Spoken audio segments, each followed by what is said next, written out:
Salut à tous les amis, j'espère que vous allez bien. On se retrouve aujourd'hui pour une nouvelle vidéo juste avant instant Black Friday. Comme vous le savez, c'est le moment. Mon partenaire fait des promotions complètement dingues, donc toutes les informations sont dans la description.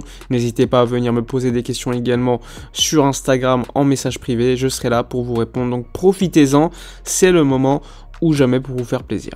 Alors commençons la vidéo. Alors la vidéo aujourd'hui, on va parler Barça, on va parler Coupe du Monde, en commençant encore une fois par le débrief assez rapidement de cette première journée pour les joueurs du Barça.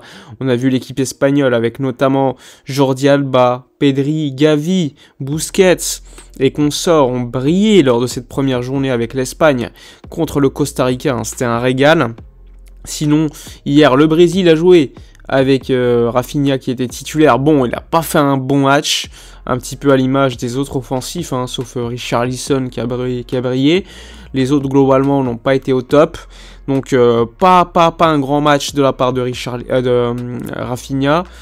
Sinon, les autres joueurs, Frenkie de Jong, aujourd'hui, va jouer son deuxième match avec les Pays-Bas, tout comme Memphis Depay lors des premiers matchs. Les deux ont été décisifs. Frenkie de Jong avait fait un bon match, même si je pense qu'il aurait pu faire un peu mieux en seconde mi-temps. Globalement, très positif pour les Pays-Bas au niveau des résultats. Et cet après-midi, enfin ce soir, deuxième match pour les Pays-Bas qu'il faudra suivre avec beaucoup d'intérêt contre l'Équateur. Donc un autre match pour Frenkie et Memphis. Ensuite, l'Uruguay. Alors il y avait un gros débat, puisque Ronald Araujo, comme vous le savez, fait la Coupe du Monde. Enfin, il est avec le groupe uruguayen notamment, mais le Barça avait dit à l'Uruguay qu'il ne fallait pas le faire jouer au moins avant les huitièmes de finale, et on se demandait hier, est-ce qu'il va faire partie du groupe sur le banc, etc. Il y avait quand même certaines craintes, et finalement, pas de risque pris par l'Uruguay qui nous a pondu une performance, on va dire, bof, hein, hier c'était vraiment nul à regarder, hein, désolé, hein, contre la Corée du Sud, 0-0, Araujo n'est pas rentré en jeu, donc bonne nouvelle pour le Barça, et espérons donc que lors des prochains matchs, Araujo ne participe pas à ces matchs et se repose, reprenne évidemment physiquement l'état optimal qu'il peut avoir, etc., etc. Mais pour l'instant, pas de risque pris par la sélection uruguayenne concernant Ronald Araujo, donc bonne nouvelle. Ensuite, on peut avoir également le Danemark de Christensen qui a fait match nul contre la Tunisie. Belle performance de Christensen lors de ce match, hein, pour l'avoir vu. Belle équipe de Tunisie également. Le Danemark qui d'habitude très flamboyant, etc. là était en grande difficulté. Mais Christensen a fait une belle performance, donc ça c'est à noter. Globalement, les joueurs du Barça, de toute façon, lors de cette Coupe du Monde, font globalement de bons matchs, donc c'est une bonne nouvelle. Le point noir, c'est le penalty raté par Robert Lewandowski avec la Pologne contre le Mexique lors de la première journée. Mais sinon, ils ont fait match nul, pas un mauvais résultat. D'ailleurs, dans le groupe de l'Argentine, hein, ça va être très chaud ce groupe, sachant que pour l'instant, il y a deux équipes qui ont un point. L'Arabie Saoudite a 3 points et l'Argentine 0 points. Ça va être tendu jusqu'au bout dans ce groupe, sachant que le prochain match c'est quand même Mexique-Argentine. Ça va être très chaud pour l'Argentine, sachant qu'il y a un grand public mexicain qui est présent également dans les tribunes. Donc voilà, globalement, hein, pour le résumé concernant tous les joueurs du FC Barcelone. On attend plus de présence d'Alejandro Balde qui a joué quand même quelques minutes, hein, c'était super bien pour lui. Également plus de présence d'Ansu Fati qui n'a pas eu la chance pour l'instant de jouer lors de cette Coupe du Monde, lors du premier match avec l'Espagne. Gagner du rythme va être très important pour lui. Mais sinon, globalement, très satisfait des joueurs du Barça lors de cette première journée.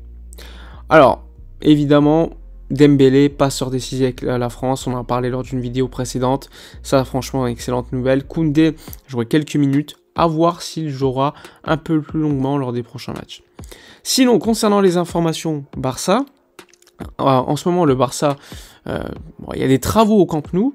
Des travaux au Camp Nou, comme vous le savez, on profite de la Coupe du Monde et donc l'absence de match de championnat pour l'équipe première pour faire des travaux. Hier, il y avait quand même un match féminine à Ligue des Champions là-bas, avec beaucoup de monde d'ailleurs, mais on en profite pour améliorer le stade en attendant les grands travaux attendus dès l'été prochain. Et d'ailleurs, c'est pour cela que le Barça, pendant une saison, voire peut-être un peu plus, jouera donc à Montjuïc, le stade olympique de Barcelone. Donc le Camp Nou va nous manquer la saison prochaine, donc profitez-en. Si vous pouvez y aller avant la fin de la saison, profitez-en rapidement. Sinon, concernant tout ce qui se déroule actuellement à Barcelone, il y a beaucoup moins d'informations mercato, c'est légitime. Il y a des infos assez rapidement qui tombent concernant par exemple Leao, où on nous dit que vu qu'il a fait une belle performance hier, on nous dit oh le Barça le suit, mais bon c'est pas une nouveauté, c'est quelque chose qu'on sait. Raphaël Leao est très apprécié par le Barça. Néanmoins, on sait que son contrat se termine en 2024, qu'aujourd'hui son prix est aux alentours de 100 millions d'euros, et que pour l'instant, le Barça ne peut pas investir autant d'argent sur un ailier. Peut-être l'année prochaine, s'il n'est pas parti et n'a pas prolongé son contrat avec le Milan, sachant qu'en ce moment, Leao n'a toujours pas prolongé avec le Milan, donc pour l'instant tout était ouvert, mais il y a d'autres clubs qui sont intéressés, notamment Chelsea. Ça pourrait être très compliqué à la fin, mais bon, l'avantage c'est Jorge Mendes qui, comme vous le savez, est très proche de Joan Laporta. Donc ça, c'est à noter.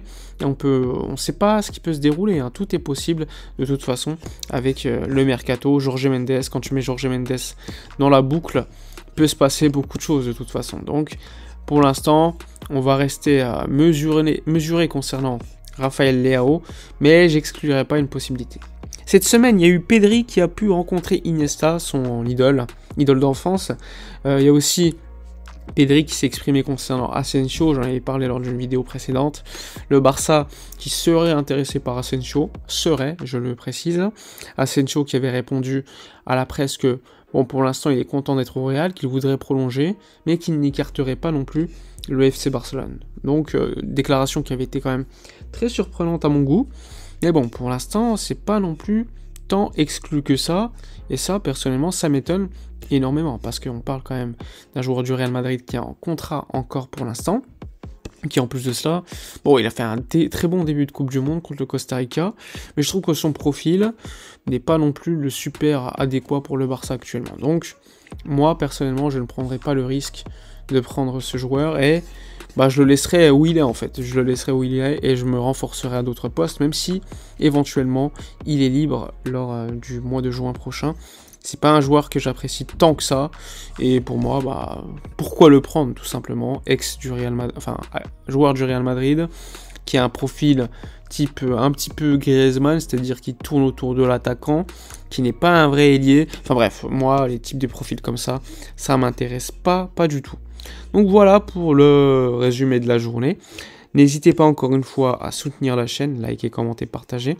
Toutes les informations dans la description pour la promotion Black Friday. Je vous dis donc à la prochaine et d'ici là, comme d'habitude, portez-vous bien.